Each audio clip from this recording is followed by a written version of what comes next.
No ma'am. No, तब तो ठीक ही है, सोशल साइंस ज्योग्राफी ना।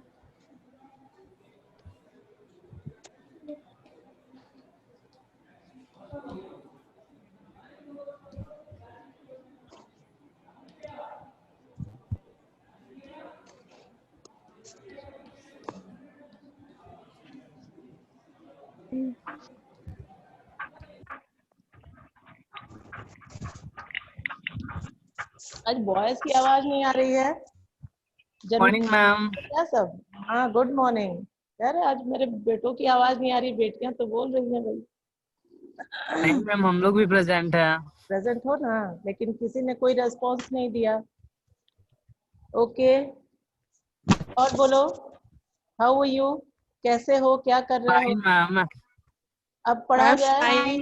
Fine. Okay, it's all right. और मॉर्निंग बताओ, मैम। कल का भी कोई डाउट वगैरह है तो कहो, उसको पहले क्लियर किया जाए, उसके बाद आगे बढ़ा जाए। Everything is okay, all is well. Let us continue the lesson. Okay, चलिए फिर से हम लोग स्टार्ट करें अपने लेसन को। हम लोगों ने जो कल पढ़ा था, चर्चा किया था, वो सारे कौन से ग्रेन्स, कौन से क्रॉप्स थे? तो हाँ बेटा, गुड मॉर्निंग। क्रॉप्स थे मैम। हाँ, वो ऐसे क्रॉप्स थे कि वो भी फूड क्रॉप्स थे, लेकिन वो क्या थे? Other than food grains. Food grains से जो अलग थे। फूड ग्रेन से अलग का मतलब है कि वो अनाज नहीं थे, लेकिन वो खाद्य पदार्थ थे, खाने के लिए जिसे हम इस्तेमाल करते हैं, वही सब चीजें थी वो। जैसे कि शुगर केन, और क्या क्या पढ़ा कल तुम लोगों ने? शुगर केन और ma'am sugar cane, oil seeds, coffee, oil seed, horticulture crops. Tea, coffee, sugar horticulture. Candy, horticulture में आप लोगों ने फल सब्जियों को पढ़ा। तो ये सब भी फूड ग्रेन्स नहीं है, लेकिन क्या है, हम इसको भी खाने के लिए ही इस्तेमाल करते हैं। आज हम लोग पढ़ेंगे नॉन फूड क्रॉप्स, यानी वो फूड क्रॉप्स जो खाने योग्य नहीं है, उसे हम अपने अलग अलग डिफरेंट पर्पसेस से ग्रो करते हैं। और ज्यादातर इसमें के ऐसे क्रॉप्स हैं जिन्हें कि हम रॉ मटेरियल के रूप में इस्तेमाल करते हैं। किसके लिए रॉ मटेरियल? इंडस्ट्रीज के लिए। तो ऐसे जो क्रॉप्स हैं वो एग्रो बेस्ड इंडस्ट्रीज के लिए मोस्टली यूज किए जाते हैं। तो सबसे पहला है rubber. Non food crops, first is rubber. It is an equatorial crop. Equatorial मतलब इक्वेटर के आसपास होने वाला, यानी कि गर्म और जहां ह्यूमिड क्लाइमेट होता है, वहीं पर इस क्रॉप को उगाया जाता है। किसको? रबर को। But under special conditions it is also grown in tropical and सब ट्रॉपिकल एरिया। कुछ ऐसे कंडीशंस क्रिएट कर दिए जाते हैं जिससे कि इसको सब ट्रॉपिकल एरियाज में भी और ट्रॉपिकल एरिया में भी ग्रो किया जाता है। जरूरी नहीं कि खाली इक्वेटर के ही पास ग्रो हो। तो इसमें जो जो रिक्वायरमेंट है, उन सारे रिक्वायरमेंट को यदि हम फुलफिल कर लेते हैं, तो ये ट्रॉपिकल और सब ट्रॉपिकल एरिया, यानी कि हमारे कंट्री के भी बहुत सारे पार्ट्स में इसको ग्रो किया जाता है। It requires moist and humid climate. इसको नमी वाला और जहाँ पे हमेशा वातावरण में मॉइस्चर बना रहे, वैसी क्लाइमेट की जरूरत होती है।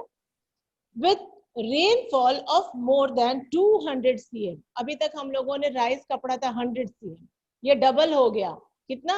200 cm का इसको रेनफॉल चाहिए, और एटलीस्ट 25 डिग्री सेल्सियस की उसको टेम्परेचर भी चाहिए, तापमान भी ज्यादा चाहिए, यानी कि गर्म और ह्यूमिड, जहां नमी होता है। जैसे कि हम लोगों ने कहा पहले ही, मैंने चर्चा किया इसके बारे में, कि जो इक्वेटर के पास के एरियाज हैं, इक्वेटर के पास होने की वजह से काफी गर्म होते हैं, और चूंकि वहां पे बहुत ज्यादा इवापोरेशन होता है ओशन के वाटर का, या सी, या डिफरेंट जो भी वाटर सोर्सेस है उससे इवापोरेशन होता है, तो एटमॉस्फेयर में बहुत ज्यादा मॉइस्चर बना हुआ रहता है।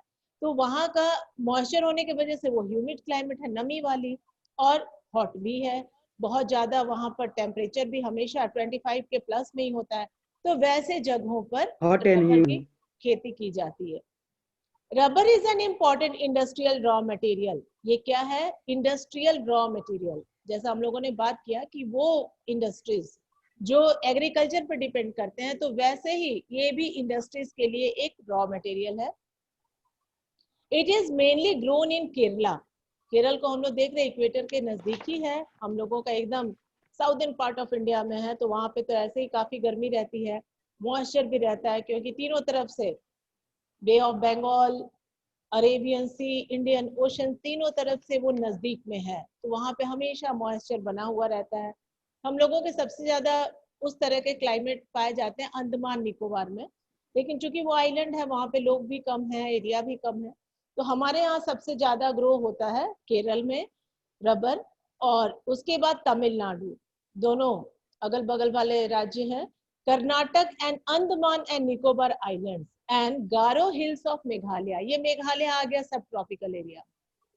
मेघालय के गारो खासी जयंतिया, पिछले साल तुम लोगों ने पढ़ा था फिजिकल फीचर्स ऑफ इंडिया जब पढ़ रहे थे, तो उसमें गारो खासी जयंतिया वाले जो प्लेटूज एरिया के ही ये पार्ट थे जहाँ पे हिल्स रह गए थे, जहाँ से हम लोगों का हिमालय जो है नमचा बरवा के पास से टर्न करता है, और जब नीचे मेघालय के पास आता है तो वहां पे गारो खासी जयंतिया डैश डैश डैश दिया हुआ था तुम्हारे मैप में, तो ये वहीं पर के जो हिल्स हैं वहां पर गारो हिल्स में काफी अच्छी खेती की जाती है, रबर का प्लांटेशन किया जाता है। इन 2010 एंड 11 इंडिया रैंक 4th। कौन से पोजीशन पे इंडिया था? 4th पोजीशन पर था।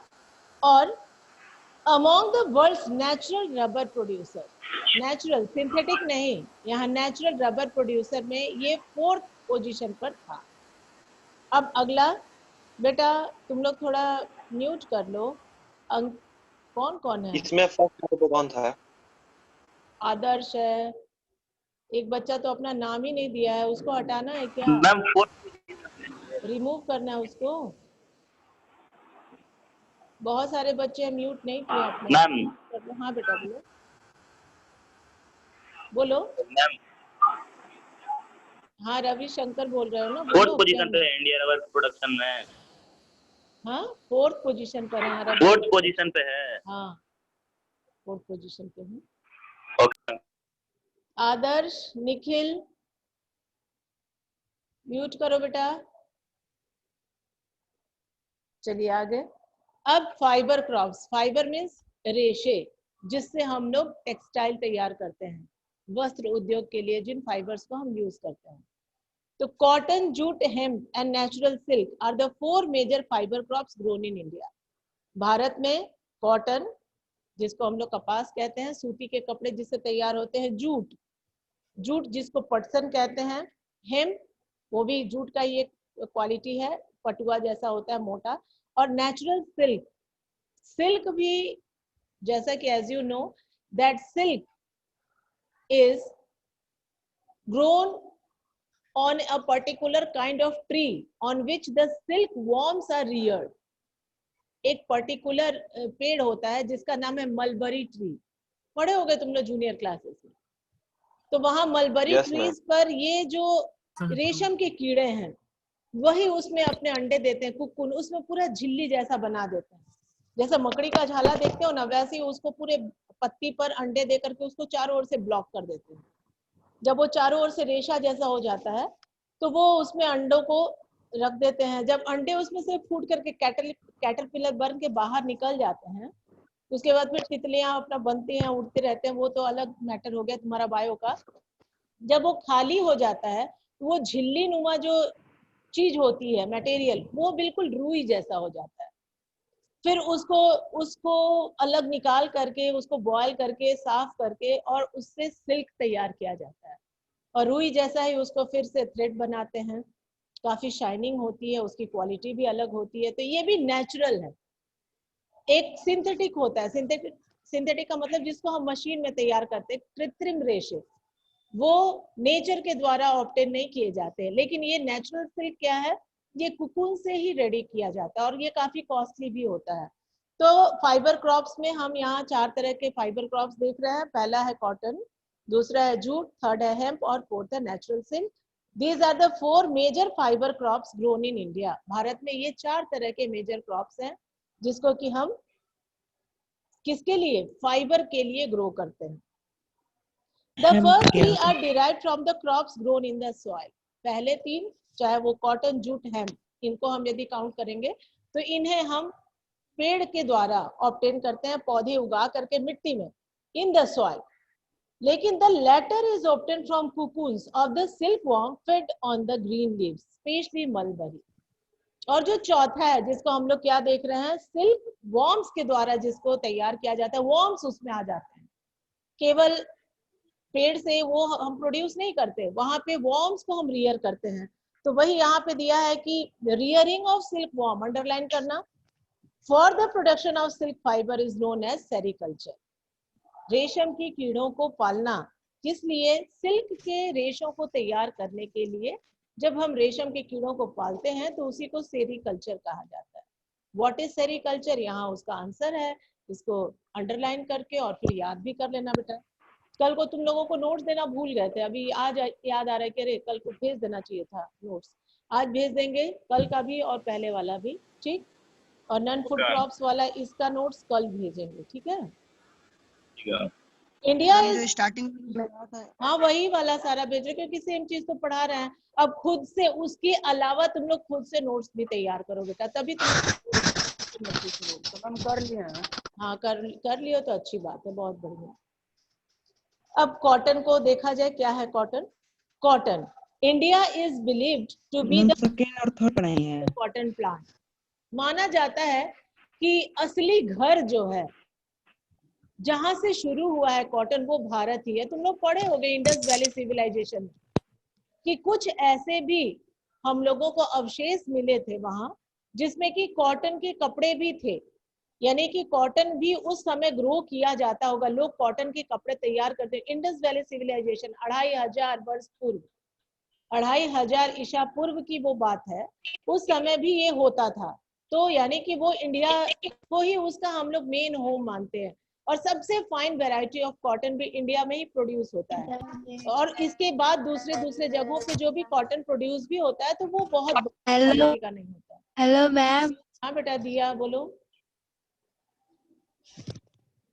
क्या बोल रही हो, बोलो, या कौन बोल रहा है?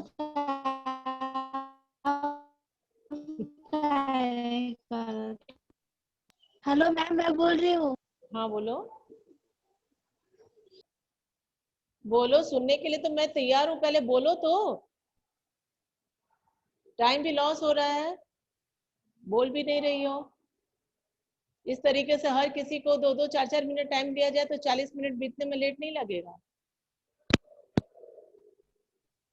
चलो आगे। Cotton is one of the main raw material for cotton textile industry. In 2008, India was second largest producer of cotton after China. फिर यहाँ चाइना आ गया बेटा। इंडिया कौन से पोजीशन पर है, सेकंड, किसमें, कॉटन। और रबर में कौन से पोजीशन पर था, फोर्थ। यहाँ पर अब हमें देखना है कि चाइना फर्स्ट में है कॉटन और सेकंड में इंडिया है। जैसे हम लोग राइस में भी देखे थे कि फर्स्ट पे चाइना था, सेकंड पे इंडिया था। हम लोगों ने हॉर्टिकल्चर में भी देखा था। तो यहाँ पे आप कंपेयर कर लीजिए कि फिर चाइना के साथ इंडिया है यहाँ भी कंपटीशन में, और हम लोग सेकंड पे हैं। Cotton grows well in dryer parts of the black cotton soil of the Deccan प्लेटू। बेटा जब तुम लोगों को हम पढ़ा रहे थे सॉइल्स, टाइप ऑफ सॉइल, तो तुम लोगों को बताए थे कि जो ब्लैक सॉइल है उसको हम लोग कॉटन सॉइल भी कहते हैं, उसको रेगड़ सॉइल भी कहते हैं। तभी तुम लोगों से ये चर्चा की गई थी कि जब कॉटन ग्रो करना होता है तो जैसे ही प्री मॉनसून शावर्स आते हैं उसी समय खेतों में हल चला दिया जाता है, और उसके बाद उस पर उसी समय जो भी बीज बोना है, बीज बोने का काम, हल चलाने का काम वो कर लेते हैं। वरना बाद में जब ज्यादा बारिश होने लगती है तो मिट्टी बहुत स्टिकी हो जाती है, इतनी ज्यादा स्टिकी हो जाती है कि उसमें हल जो है वो फंस जाएगा, बैल चल नहीं पाएगा, इंसान फंस जाएगा, तो फिर चलना मुश्किल हो जाएगा। तो यहाँ पर वही चीज दिया गया है कि डेक्कन प्लेटू में ही है कौन सा कॉटन को ज्यादा प्रोड्यूस किया जाता है, जिसको हम लोग क्या कहते हैं, ब्लैक कॉटन सॉइल, वहीं इसे प्रोड्यूस किया जाता है। इट रिक्वायर्स हाई टेम्परेचर, इसको तापमान की भी आवश्यकता है, ज्यादा तापमान की आवश्यकता, high temperature, light rain for और इरिगेशन, हल्की बारिश की भी जरूरत है, नहीं तो सिंचाई भी समय समय पर होनी चाहिए। 210 frost free days, frost free, कोहरा रहित। जैसे अब हमारे तरफ बहुत ज्यादा कोहरा छा जाता है तो यहाँ नहीं हो पाएगा बढ़िया कॉटन, सारी कॉटन, जो कॉटन क्या है, that is a kind of flower, that is the flower part of the plant. जब वो खिल जाता है तो बहुत ही सिंसियरली उसको पौधे से निकालना भी पड़ता है, वरना वो टूट के उड़ जाएगा, वरना उस पर डस्ट चिपक जाएंगे, वरना वो बेकार हो जाएगा, क्वालिटी अच्छी नहीं रहेगी। तो इन सारी चीजों के लिए बहुत ही हार्ड लेबर करना पड़ता है। तो जो कॉटन प्रोड्यूसर्स, जो पीपल होते हैं, वो कॉटन बॉल को प्लग करते हैं जाकर के। हम लोगों की तरह खेतों में गए, हार्वेस्टर चला दिया या एक बार मजदूर लगा दिया, सारे खेतों में कटाई हो गई, ऐसा नहीं होता। वहां काफी डिफिकल्ट और लॉन्ग प्रोसेस है। रोज वो थैला लेकर के, बोरा लेकर जाते हैं कॉटन की। जब फूल खिल जाते हैं तो उसको तोड़ते हैं, फिर 2-4 फूल खिलने को बाकी रहते हैं, फिर नेक्स्ट डे आते हैं, फिर कुछ कुछ तोड़ कर ले जाते हैं। इस तरीके से वो इकट्ठा करते हैं। जब सारा कॉटन इकट्ठा हो जाता है तो फिर उसको गिनिंग के लिए देते हैं, गिनिंग मिल में जाता है। और गिनिंग मिल में क्या होता है कि उसकी छटाई की जाती है, जितने उसके डंठल है, बीज है, उनको अलग अलग कर दिया जाता है। केवल उसके सुंदर और कोमल, उसके जो केवल रेशे हैं वो रह जाते हैं। फिर वो स्पिनिंग में जाता है, धागा तैयार होता है। उस स्पिनिंग में भी कई काम होते हैं, कार्डिंग, ट्विस्टिंग, रोलिंग, और उसके बाद वो थ्रेड तैयार होता है, तब फिर वो वीविंग में जाता है। वीव करने के बाद फिर रंगरेज के पास जाता है, डायर्स के पास कलर किया जाता है। उसके बाद फिर वो फुलर्स के पास जाता है, उसको तह लगाया जाता है, उसको थान में तैयार किया जाता है, या तो garment producers industry, garment produce जहाँ करने वाले इंडस्ट्रीज है उसमें, या गारमेंट प्रोड्यूसर्स के पास चला जाता है, या टेलरिंग के लिए हम लोग टेलर को दे देते हैं। इतने सारे प्रोसेसेस से होकर के हमारे कपड़े तैयार होते हैं। तो जब तुम लोग मैन्युफैक्चरिंग इंडस्ट्रीज पढ़ोगे 5th लेसन, तो उसमें पढ़ोगे कि ये एग्रीकल्चर के बाद सबसे बड़ा इंडस्ट्री है, टेक्सटाइल इंडस्ट्री हमारे कंट्री में। तो यहाँ पे तुम देख लो क्या चीज बताया गया है कि लाइट रेनफॉल और इरिगेशन, 210 फ्रोस्ट फ्री डेज, कोहरा रहित दिन उसको चाहिए। कोहरा रहेगा तो उस पर पानी लग जाएगा और क्वालिटी उसकी खराब हो जाएगी, रुई पूरा बेकार हो जाएगा पानी लगने से। इसीलिए कोहरा वाले दिन उसको नहीं चाहिए, फ्रोस्ट फ्री, एकदम साफ सुंदर चटकीली धूप वाला मौसम उसको चाहिए। And bright sunshine for its growth, और एकदम चमकीला सूर्य की रोशनी हमेशा चाहिए, ताकि उसके ऊपर नमी न जमने पाए, वो तुरंत इवापोरेट हो जाए और फ्रेश फ्रेश कॉटन रेडी हो। It is a kharif crop. क्या है ये? रबी, खरीफ, जायद हम लोगों ने पढ़ा, तो this is a kind of kharif crop and requires 6 to 8 months to mature. इसको तैयार होने में 6 से 8 महीने का समय लग जाता है। Major cotton producing states are Maharashtra, Gujarat, Madhya Pradesh, Karnataka, Andhra Pradesh, Tamil Nadu, Punjab, Haryana and Uttar Pradesh. ज्यादातर कॉटन प्रोड्यूस करने वाले जो स्टेट्स हैं वो तुम्हारे पास सीक्वेंस वाइज दिया गया है। सबसे ज्यादा कॉटन प्रोड्यूस होता है महाराष्ट्र में, फिर गुजरात में, उसके अकॉर्डिंग टू जो है उसको पढ़ के और याद कर लेना। नेक्स्ट टॉपिक है जूट। जूट भी क्या है? इट इज एक इंपॉर्टेंट वन वर्ड का क्वेश्चन है कि गोल्डन फाइबर के नाम से इसे जाना जाता है। गोल्डन फाइबर, सुनहरा रेशा भी इसको कहते हैं। It is known as a golden fibre. Jute grows well on well drained fertile soil in the flood plains. ये बाढ़ वाले मैदानों में पाए जाते हैं। कहाँ पे इसको उगाया जाता है? जहां हमेशा बाढ़ आती है और मिट्टी को हमेशा रिन्यू कर देती है। नदियां जब पानी में अपने साथ तरह तरह की मिट्टी और तरह तरह के ह्यूमस और वहां पे अलग अलग लेयर हर साल आती है, तो नए लेयर बिछा के जाती है, वहीं पर जूट को प्रोड्यूस किया जाता है। तो ये फ्लड प्लेन में होता है और जहां हमेशा पानी की अवेलेबिलिटी रहती है। तो हमारे यहाँ तो सुंदरबन का डेल्टा जो है जूट के लिए बहुत ही बढ़िया जगह है। लेकिन जब हम लोगों का पार्टीशन हुआ तो ज्यादातर हमारे कॉटन प्रोड्यूसिंग एरियाज जो थे उसको पंजाब को दे दिया गया, और ज्यादातर जूट प्रोड्यूसिंग एरियाज को बांग्लादेश, सॉरी पंजाब को नहीं, पाकिस्तान को दे दिया गया। उस समय पंजाब जो था बहुत बड़ा प्रांत था, उसका बड़ा हिस्सा पाकिस्तान में चला गया। हमारे पास छोटा सा हिस्सा पंजाब का है, तो उस एरिया में कॉटन प्रोड्यूस होता था, वो भी पाकिस्तान को चला गया, वो पश्चिमी पाकिस्तान था। मीलें हमारे यहाँ रह गई, गुजरात में, महाराष्ट्र में मील हमारे यहाँ ज्यादा थी और कॉटन प्रोड्यूसिंग एरियाज जो थे वो पाकिस्तान को दे दिए गए। सेम वही हाल जूट के लिए भी हुआ। जूट प्रोड्यूसिंग एरिया जो है हमारा बांग्लादेश का 3 हिस्सा चला गया है बांग्लादेश में, और उसका बहुत थोड़ा 1/4 हिस्सा हमारे पास है। और जितनी भी मीलें हैं ज्यादातर जो हुगली नदी के तट पर है वेस्ट बंगाल में, वो मीलें हमारे यहाँ आ गई थी। पार्टीशन के समय, वरना हमारे पास बहुत अच्छा जूट और बहुत अच्छा कॉटन का प्रोडक्शन था।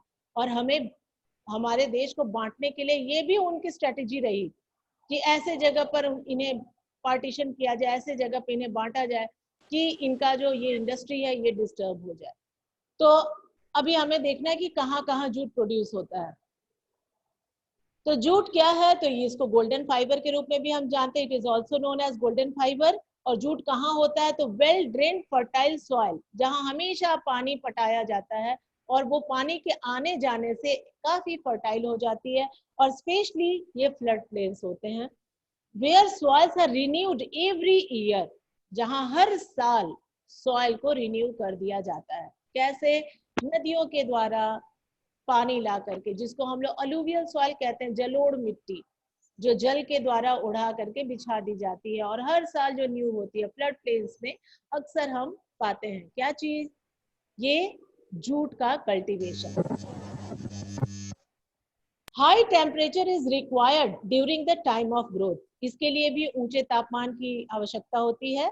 और वेस्ट बंगाल, फर्स्ट में कौन है, West Bengal, Bihar, Assam, Orissa and Meghalaya are the major jute producing states.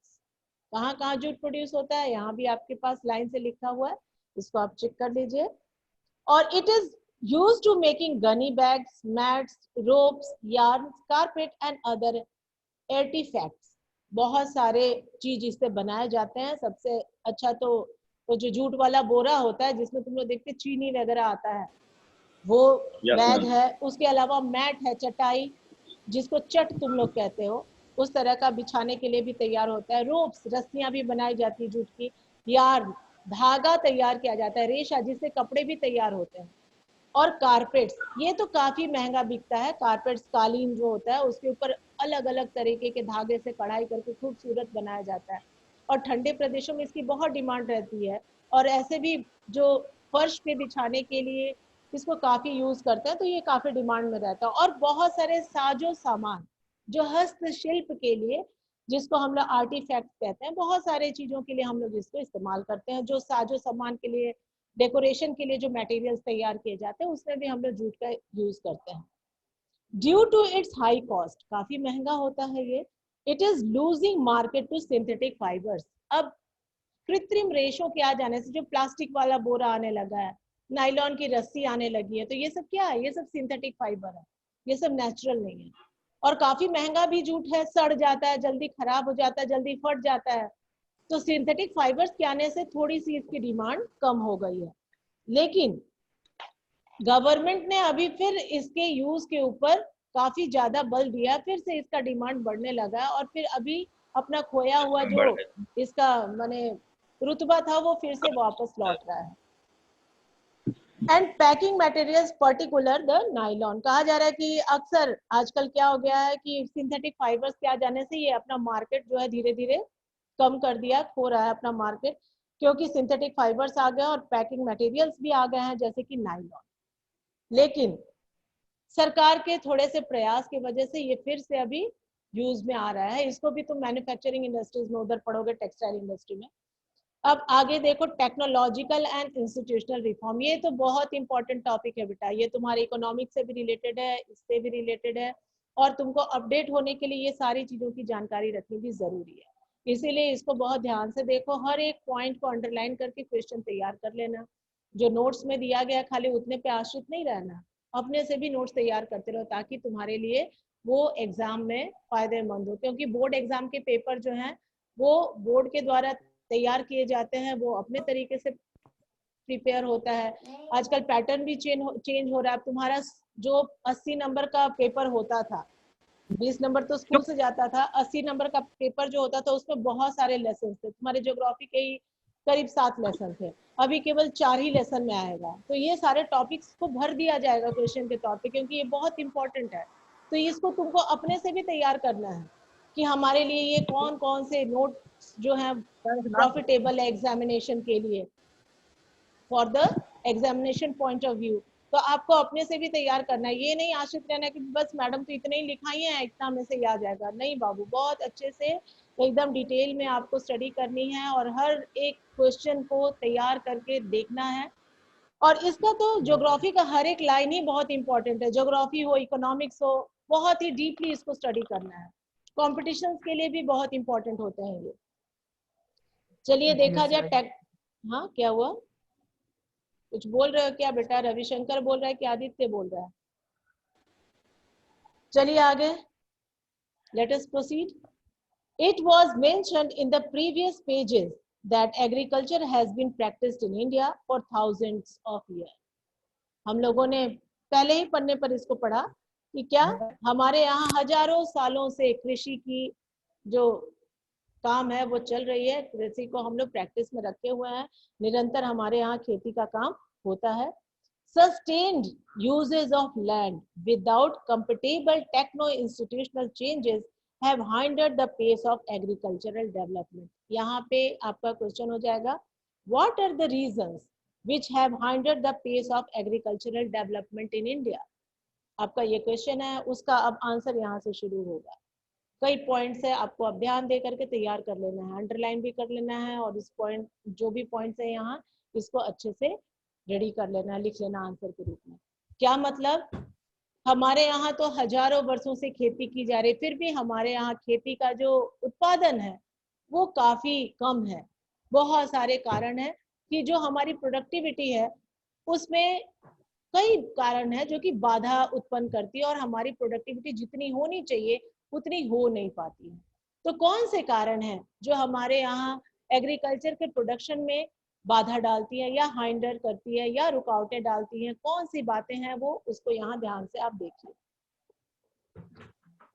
कहा जा रहा है सस्टेन्ड यूजेस ऑफ लैंड, निरंतर प्रयोग में आने से। हम लोग देखते हैं कि लगातार जब हम जमीन पर खेती करते हैं तो उसकी उर्वरक क्षमता कम हो जाती है। इसीलिए पहले जो लोग प्रिमिटिव एग्रीकल्चर करते थे वो उस जगह का जमीन छोड़ करके फिर नए जगह पे चले जाते थे, ताकि उसको फैलो लैंड के रूप में छोड़ दिया जाए। क्या बेटा क्या बोल रहे हो?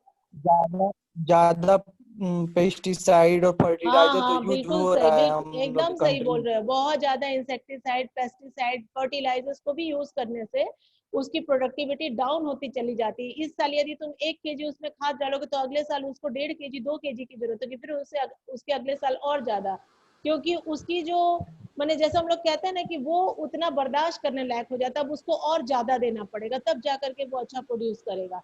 तो इसके लिए लागत भी बहुत ज्यादा पड़ती है, और खेत का क्वालिटी भी, जो सॉइल है उसकी क्वालिटी भी बहुत ज्यादा डिग्रेड हो जाती है। तो हमारे यहाँ हाँ बोलो। और मीडियम हो जाते मैम, सर में भी मैं समझ रहे हैं। क्या बोल रहे, सुनाई नहीं दे रहा है। हाँ बोलो फिर से। हाँ क्या, जो अंदर के मतलब अर्थ हम जैसे ऑर्गेनिज्म होते थे सर, वो भी मरते जा रहे हैं जो सॉइल में रहते थे। बिल्कुल हाँ, वो सब भी डिस्ट्रॉय हो रहे हैं। तो वही चीज दिया जा रहा है कि, और दूसरी चीज है, हम लोग सारी दुनिया के टेक्नोलॉजी के अकॉर्डिंग, जैसे अब तुम लोग अमेरिका की टेक्नोलॉजी देखते हो, बहुत बड़े बड़े खेत है वहां पे, हर चीज की जो टेक्नोलॉजी उनके यहाँ बहुत हाई फाई है।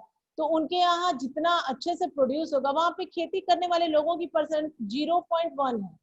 सोचो, शायद 0.01 या 0.1 ऐसा इकोनॉमिक्स में दिया गया है, सस्टेनेबल डेवलपमेंट में, उसमें तुम अपना देखोगे तो उसमें क्लियर हो जाएगा। मान लो कि 1% भी लोग करते हैं खेती, हमारे यहाँ कितने लोग कर रहे हैं? कम से कम 60 से 65% लोग।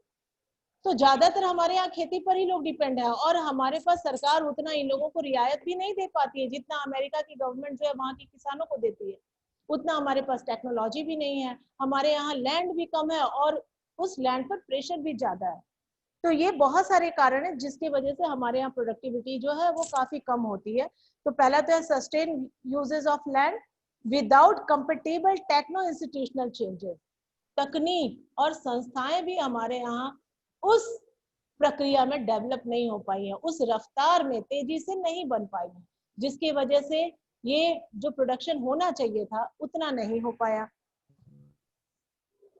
Changes have hindered the pace of agricultural development. In spite of development of sources of irrigation, most of the farmers in large part of the country still depend upon monsoon and natural fertility in order to carry on their agriculture.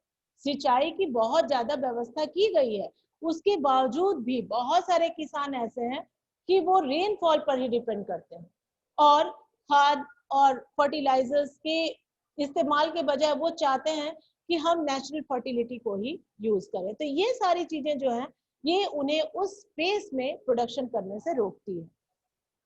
For a growing population, इस बढ़ती हुई आबादी के लिए, this poses a serious challenge, ये एक बहुत ही बड़ी चुनौती है जिसे हमें इसका सामना करना पड़ेगा। तो इन सारी दिक्कतों को दूर करनी होगी। Agriculture, which provides livelihood for more than 60% of its population, needs some serious technical and institutional reforms. ये भी क्वेश्चन है कि सरकार ने कौन कौन से टेक्निकल और इंस्टीट्यूशनल रिफॉर्म्स लिया है। तो यहाँ पे अब आंसर है इसका, इसको भी आप लिख सकते हैं। 10, कलेक्टिवाइजेशन। ये क्या है? कलेक्टिवाइजेशन, जिसको हम लोग कहते हैं चकबंदी कानून, जिसके खेत बिखरे बिखरे हुए हैं, उसको सरकार की नीतियों के अनुसार उसे क्या किया जा रहा है कि बहुत सारे खेतों को एक ही जगह इकट्ठा कर दिया जा रहा है, ताकि मेड़ जो बन जाते हैं और लोगों की लागत है, खर्चे हैं, समय है, उन सबको बचाने के लिए कोशिश ये किया जाता है कि एक ही जगह उसके खेत को एकत्रित कर दिया जाए, ताकि जब एक जगह हो जाएगा खेत तो फिर उसको भी सुविधा होगी और वो जो मेड़ बन बन करके खेत भी बर्बाद हो रहे, वेस्ट हो रहे, उसका क्या यूज है? वो अननेसेसरी वेस्ट हो जा रहा है। तो इस तरीके से हम उसे यूटिलाइज कर सकते हैं। तो सरकार के द्वारा ये काम किया गया है। कंसोलिडेशन ऑफ होल्डिंग्स, किसी के पास बहुत ज्यादा जमीन है तो सरकार बहुत ज्यादा जमीन है उसके जमीन को भी जब्त कर लिया, अपने पास ले आई है, फिर उसको अलग तरीके से यूटिलाइज करने का पैटर्न बना रही है। जैसे पहले जमींदार लोग जो थे उनके पास काफी जमीन होती थी, तो अब उतना ज्यादा जमीन किसी के पास नहीं है। कोऑपरेशन एंड एबोलिशन ऑफ जमींदारी, सहयोग की, जैसे कोऑपरेशन सहयोग की भी भावना है, सरकार भी अपने तरफ से बहुत सारी चीजों का सहयोग करती है किसानों को, और जमींदारी प्रथा को भी समाप्त कर दिया गया, abolition of zamindari, etcetera were given priority to bring about institutional reforms in the country after independence. हमारी जस्ट आजादी के बाद ये सारे कदम उठाए गए सरकार के द्वारा, ताकि हम लोग अपने देश में एग्रीकल्चर के प्रोडक्शन को बढ़ावा दे सके। Land reform was the main focus of our first 5-year plan. इसको अंडरलाइन कर लेना बेटा। हमारे फर्स्ट 5-year प्लान का क्या एम था? पहला, लैंड रिफॉर्म, भू सुधार, जमीन को सुधारना, यानी कि एग्रीकल्चर का प्रोडक्शन को बढ़ाना, क्योंकि ज्यादातर हमारी आबादी उस समय, और भी ज्यादा आबादी हमारी जो थी वो एग्रीकल्चर पर डिपेंड थी। द लॉज ऑफ लैंड, अच्छा, द राइट ऑफ इनहेरिटेंस, जो हम लोगों ने पीछे चर्चा किया कि जिससे कि अपने सक्सेसर्स को लैंड जो दे दिया जाता है, ट्रांसफर हो जाता है, इसके वजह से जो भी लोग हैं उनके पास वो खेत बट जाते हैं, टुकड़ों टुकड़ों में हो जाते हैं। तो ये फ्रेगमेंटेशन ऑफ होल्डिंग्स हो जाती है, खेत छोटे छोटे हो जाएंगे। जब छोटे छोटे होंगे तो उसमें उपज भी कम होगा, उसमें झूठ मूठ का हम हर जगह बैरियर लगाएंगे तो भी डिस्टर्बेंस क्रिएट होगी। तो ये बहुत अच्छा और हमारे लिए बहुत ही फ्रूटफुल नहीं होगा। तो ये हो रहा है। The right of inheritance had already led to fragmentation of land holdings, necessitating consolidation of holdings. The laws of land reforms were enacted, but the law of implementation was lacking or lukewarm. भूमि सुधार का काम तो किया जा रहा था, कानून बनाया गया था, लेकिन जो इसकी इम्प्लीमेंटेशन थी वो बहुत स्लो थी, बहुत धीरे धीरे इसको इम्प्लीमेंट किया जा रहा था। कानून बना देना और उसको लागू करना और उसको मनवाना, ये सारी चीजें अलग अलग है। कानून बन तो गई थी लेकिन वो इम्प्लीमेंट बहुत धीरे धीरे हो रही थी। The government of India embarked upon introducing agricultural reforms to improve Indian agriculture in the 1960s and 1970s. 1960 और 70 के दशक में भारत की सरकार ने पूरी कोशिश की कि हम लोग कृषि के उत्पादों को बढ़ाएं और एग्रीकल्चरल प्रोडक्शन पर हम ज्यादा बल दें। लेकिन जैसा कि तुम लोग जानते हो, 62 में चाइना वॉर हो गया, 65 में पाकिस्तान के साथ हो गया, तो ये सब चीजें भी हम लोगों को काफी इंटरप्ट कर दी। उस समय जो हमारा मेन फोकस था कि हम लोग एग्रीकल्चर के ऊपर काफी अच्छा अटेंशन पे करेंगे और हमारा ग्रोथ बहुत अच्छा हो जाएगा, लेकिन ये सारी बाधाएं आती रही और ये सब चीजें हट करके जो 62-65 तक होना चाहिए था वो जाकर के 70 वाले दशक में पूरा हुआ। मैंने 60 to 75 ईयर प्लान मतलब 5 ही साल ना, लेकिन यहाँ वो 70 तक लेकर के हम लोगों को चलना पड़ा। लेकिन उस समय काफी काम किया गया और ग्रीन रिवॉल्यूशन उसी समय इम्प्लीमेंट किया गया। काफी फायदे हुए, लेकिन इसके ड्रॉबैक भी बहुत सारे रहे, तुम लोग जानते ही हो। और ये भी चीज देखना है कि जब ग्रीन रिवॉल्यूशन हुआ 60 के दशक में, तो उससे ज्यादातर फायदे में कौन से राज्य रहे? केवल पंजाब, हरियाणा और उत्तर प्रदेश के पश्चिमी इलाके। बाकी देश के हमारे अन्य प्रांतों में उतनी ज्यादा खुशहाली नहीं आ पाई ग्रीन रेवोल्यूशन के तहत। बाद में अब बहुत ज्यादा गवर्नमेंट की तरफ से भी प्रयास किए गए और बहुत सारे सुधार हुए हैं, लेकिन उस समय ये बहुत ही लिमिटेड एरिया में ही था। The green revolution based on the use of package technology and the white revolution जानते हो ना, ऑपरेशन फ्लड, जिससे कि जो मिल्क का प्रोडक्शन था, मिल्क के जो भी गुड्स हैं, चाहे मिठाई हो, चाहे पनीर हो, चाहे खोआ हो, चाहे मावा हो, इन सारी चीजों को प्रोडक्शन के लिए जोर दिया गया था मिल्क प्रोडक्शन पर। इसको व्हाइट रिवॉल्यूशन कहा जाता है। ऑपरेशन फ्लड भी इसका नाम है। ये भी इंपॉर्टेंट लाइन है क्वेश्चन के लिए, इसको भी तैयार कर लेना, अंडरलाइन कर लो। क्या है कि एंड द व्हाइट रिवॉल्यूशन, जिसे ऑपरेशन फ्लड भी कहा जाता है, were some of the strategies initiated to improve the lot of Indian agriculture.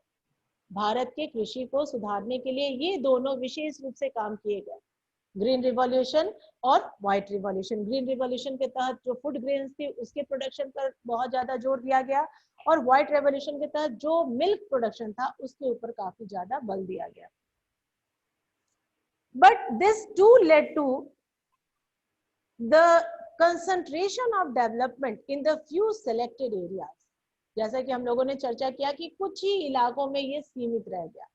Operation flood भी चला तो गुजरात में बहुत ज्यादा ये कारगर रहा, कुछ कुछ वेस्टर्न एमपी में रहा, हरियाणा में रहा, लेकिन बाकी ईस्टर्न पार्ट में, साउदर्न पार्ट में इसका कोई खास प्रभाव नहीं पड़ा। Therefore, in the 1980s and 1990s, a comprehensive land development program was initiated.